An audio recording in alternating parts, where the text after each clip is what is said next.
Miongoni mwa washikaji ambao wanafanya poa sana kwenye muziki wa Bongo Flava, naye pia amepata nafasi ya kuhudhuria pia na kusikiliza idadi ya ngoma ambazo Mbosso amezitoa. Inakuaje?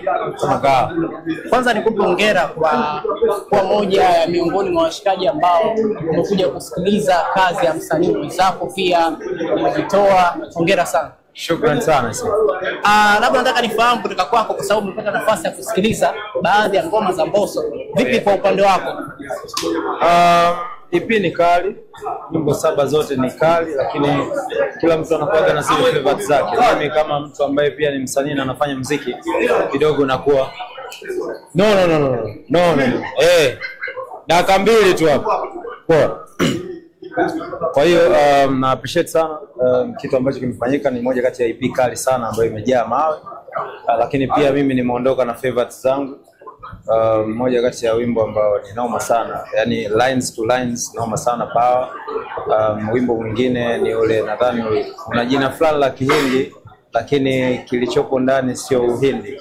Alafu na wimbo wa mwisho sound kabisa ya nyumbani, typically tip, ambao umekuwa wimbo wa mwisho kabisa Asmani. Kwa hiyo hongera kwa Mbosso, always amekuwa na deliver kitu kizuri sana. Yeah.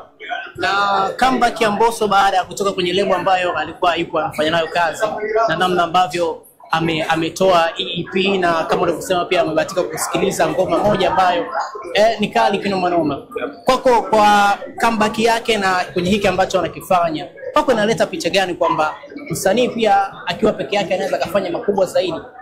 Yeah, tumeshuhudia wasanii wengi sana ambao wakiwa peke yao wanafanya vizuri, hasa kwa msanii ambaye kipaji chake sio cha kusuasua.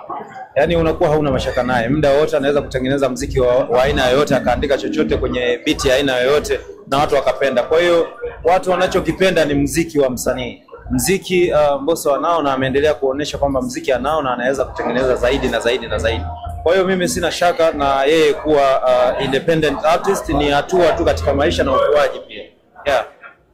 Pia nikupe hongera kwa Koki, miongoni mwa ngoma ambayo umetuacha nayo, miongoni mwa ngoma kali kinoma noma. Mapokezi yapoje kwa upande wako? Maana sisi tunaona pia kwenye ngoma mapokezi ya mashabiki tunaona sio mabaya sana. Kwa upande wako vipi wewe ukiwa kama msanii? Kwangu nashukuru kila kitu, kwa sababu msanii au katika maisha kila mtu yuko kwa ajili ya kutafuta watu wapya.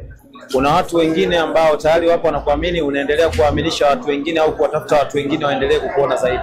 Kwangu mimi naweza nikasema nilikotoka na hatua ambazo ninazo si vibaya, ni hatua nzuri na nashukuru Mwenyezi Mungu, lakini kule ambako nataka kufika, Vanilla ambako nataka kufika, ndo maana hajafika, ndo maana anaendelea kupambania kufika huko ambako anataka kufika. Kwa hiyo nashukuru Mungu kwa hatua ambazo niko nazo sasa hivi. Tegemea kazi nyingine baada ya Koki ama tunasubiri kidogo kwanza? Mwezi huu hauishi, niko na sound nyingine, wimbo mwingine ambao naenda kuachia back to back. Inshallah Mwenyezi Mungu akisaidia pia. After project ambayo naenda kuachia either ni collaboration na msanii mkubwa kutoka East Africa au kutoka hapa Tanzania, lakini ni mkubwa pia Afrika. Yeah. Okay, sawa. Kwenye Koki nimeona umefanya na Ibra, miongoni mwa chemistry ambazo watu wanazipenda sana. Nilikutana na Ibra, kuna jambo ambalo linakuwa zuri kinoma noma. Tutegemee pia kazi nyingine na Ibra? Kwa bahati nzuri hapo katikati mimi na Ibra tumekutana sana studio. Tumerekodi ngoma kadhaa ambazo nadhani inshallah Mwenyezi Mungu akijalia akaona kwamba sasa hivi sound inafaa kutoka, sasa hivi sound inafaa kwenda, basi kuna project nyingi ambazo mtazisikia zaidi na zaidi, kwa sababu sisi ni watu wa muziki. Ibra ukimzungumzia ni mtu ambaye anajua kutengeneza muziki, Vanilla ni mtu ambaye anajua kutengeneza muziki. Kwa hiyo waendelee kutegemea zaidi na zaidi. Okay, sawa. Tumemwona pia Ibra kwenye baadhi ya show, tumemwona Kenya na nini. Lakini kwa upande wa Vanilla mtu atakujiuliza kwa nini tunaona Vanilla kwenye show nyingi zaidi? Ama hii imekaje kwa upande wako? Labda uongozi bado haujaamua kumpeleka Vanilla kwenye hizo show? Kabla ya mtu yoyote nadhani wa kwanza anaanza msanii. Lazima uwe na mipango, lazima uwe na mikakati, lakini katika hiyo mikakati yako hakikisha kwamba ni muda sahihi wa wewe kuweza kufanya. Kwa sababu wanasema hakunaga muda sahihi, lakini kila mtu kwa hatua zake waga kuna muda sahihi. Unaona sasa hivi nahitaji kufanya hiki, nahitaji kufanya kitu kama hichi. Kwa hiyo kwangu mimi it's a blessings. My brother, shukrani. Congratulations sana bro. Barikiwa sana. Barikiwa sana. Muziki mzuri umetubariki na. Umeona? Kwa hiyo ni kitu kizuri sana, kuona kwamba hatua zangu sasa hivi zinanitosha kufanya hivi. Nitafanya na naamini nikianza kufanya watu wataenjoy zaidi.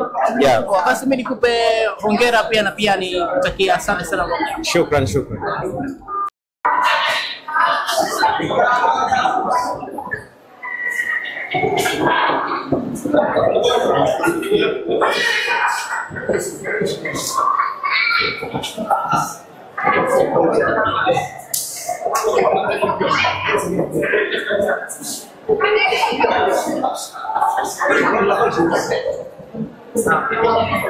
Kwa habari za entertainment, sports, politics, usisahau kusubscribe our channel Bina TV. We know what you need.